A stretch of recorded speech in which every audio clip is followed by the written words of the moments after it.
murtii guutuu masqala dabaabaa irratti intala barbaadee wajji yoo waan barbaadu godhe video kana warri qalbii qabamii namoota dhaga'uu qaban biraan akka ga'uuf hundi keessan jalqabarratti share godhaa. Itti aansee wanta torbee kana jiru adda babaasitiin isinii himuuf jira. Akkam jirtu torbee kana odeeffannoo baay'ee deddeemaa jira.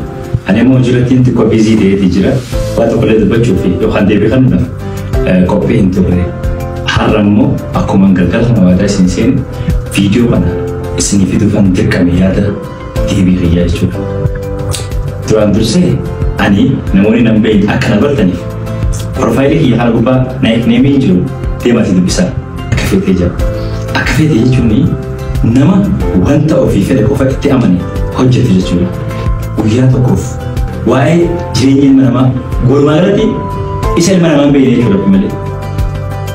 Yeroo itti aanu sun immoo waa'ee odeeffannoo fiigaatti jiru kana maddii iccitii kana keessaa namni baay'een cinqa akka waan viidiyoo waraabee nama biraatii arginu.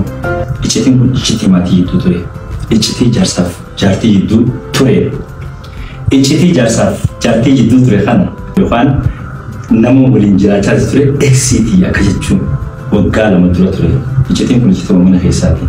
So har'a namoonni anaa wajjin gibbii diinummaa fi lola dhuunfaa keessa jiru karaa barbaadan ishee akkate iccitii kana laafatu. Isheenis sadarkaan har'a anirra jiru kanatti gammachuu anaaf akka hin qabne nan tilmaama waan ta'eef anaaf siin gammachuu egaa deemne waggaa takkaaf ji'a 4 kana dura guyyaa tokkoof dubbadhee hin beeku. Har'a garuu sababa kana wal qabsee ibsuun barbaada. Iccitiin kun iccitii maatii jidduu jirutti akka hubatamu gabanumaan biratti barbaada. Inni biraa akka feeteen galii yuutuubaraan eeggatu. Akka feeteen profaayilii amantii hin qabu. Akka feeteen shugarmaamii Ameerikaa jirtutti hin heerumne. Akka feetee jireenyi isaa shugarmaamii Ameerikaa jirturraa mindaa dhufuun hin jiraatu. Akka dhiira cabsee bassee gara ta'uuf hin ta'e yaalee mokoree hojjetee jiraachisa. Akka feeteen hin heerumne shugarmaamii biyya alaa jirtutti tannikaa ofiin irraa buufatu. Akka feeteen nama jireenya ofiif jiraachisu jechuudha. Ati inni nalaalaa jirtu kan nalaaluuf jirtullee jaalattee kan fooloo namooti hin jirtu. Bara 2020 takka irraa ni yaadatta yoo ta'e wanti anaan hin jaamin anarratti godhamin hin jiru. Osoo miidiyaa kanarraa galan ta'u ta'e akka feeteen har'a miidiyaa kana fayyadamaatii hin jiru. Because wanti anaan hin jaamin hin jiru waan ta'eef. Inni jaalattee fooloo namooti hin jirtu. Cabsinee bassineeti injifannee warra kaleessa nu arrabsaati turan. Akka diinaan nu balaaleffachaati turan. Akka manguddummaa erganii buluuf jalaa nu baasun jedhan goone. Akka nu jaalatan nu faarsan goone. Kan ammoo hojiin itti agarsiisne. So gabaabumatti namoonni gareenis ta'e dhuunfaadhaan ana wajjin tapha kana jalqabne taphni kun akka hin xumuramin isinii nu barbaada.